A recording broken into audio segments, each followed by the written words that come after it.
So hi everyone, I'm Ikhlas and I'm the fairy tale expert, and my job includes talking about fairy tales.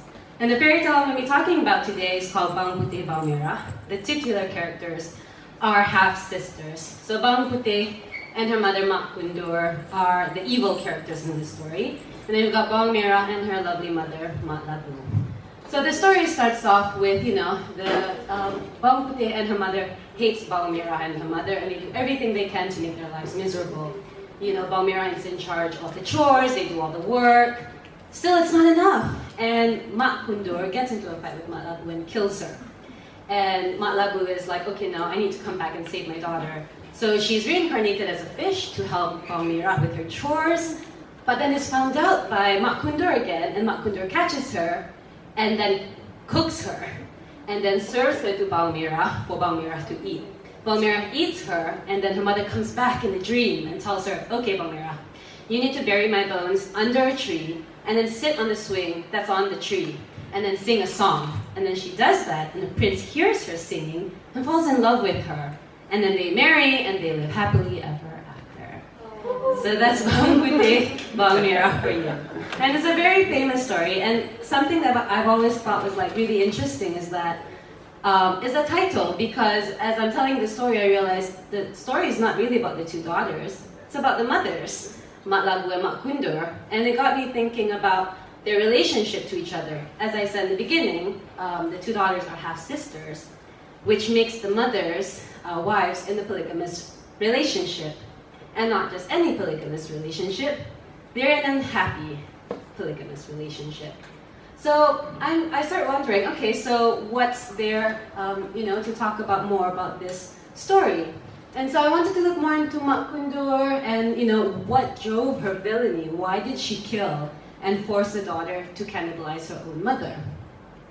And so I started to think about, about the concepts that lay behind polygamy. And, I had talks with, my male friends, and they say, well, it's because it's only natural that a man will want to have lots of wives. They need lots of sex, and then they can have lots of children. And of course, God says it's okay. So, so that's why we could have polygamy. And I'm like, all right. And I wanted to see how true these claims were. So I studied this fairy tale and looked at it from what I figure is the easiest way to learn about the naturalness of something, which is through evolutionary theory. And I started to see, okay, how natural is it for men to want to have sex or to be able to propagate children through polygamy? And yes, you can have more children if you have more wives. But, when you talk to women about this, and they want to talk about, men can have more children that way, but it's an unhappy sort of conversation where they acknowledge that, there's not much they can do about it. And so that starts me thinking, okay, so men can have more children with wives, but are there sex drives as more than women? And when I looked into it, when you take apart societal expectations, women can want and enjoy just as much sex as men. And so I realized that maybe I should look more into the societal aspect of it.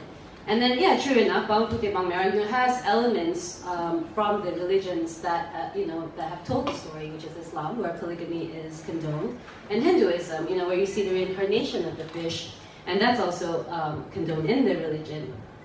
And so I've talked a lot about polygamy now, and I think it's time to get back to the story of Bawang Putih Bawang Merah, and why we should talk about Bawang Putih Bawang Merah from a different perspective. We always see it as a story between good and evil, a beautiful, nice girl and an evil, not very nice girl. So I talked a lot about naturalness. How natural is it for men to want to have more sex? How natural is it for men to have more children? But I think this story is about how natural it is for a woman to love her child. And this goes for both mothers, for Mak Kundur and Mak Labu. They both love their children very, very much. And this includes Mak Kundur. She wants to protect and make sure that her daughter receives the best in life.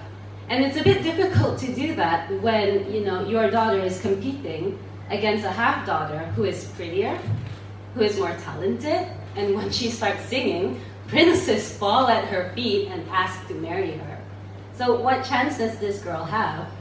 So the mother kills the other mother, removing the competition, effectively making sure that her daughter is the one who receives all the attention. And, Mak Labu is also, very attentive and loves Bawang Merah. She comes back as a fish. She comes back in a dream. She tries to, help Bawang Merah in any way that she can. Now, so it shows that both mothers love their children and they would do anything to make sure that they're happy. I'm not condoning that just because something is natural, it's right.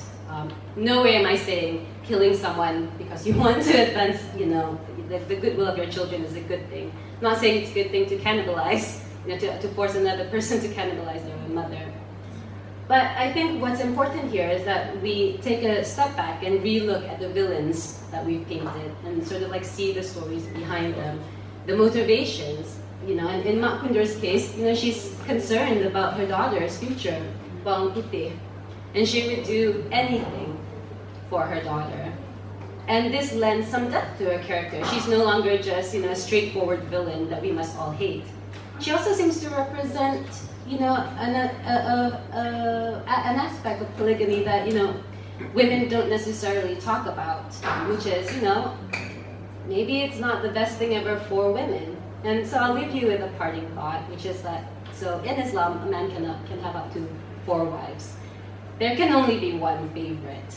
So, there's 3 other women in this in this relationship who are able to tell stories about not being the favorite.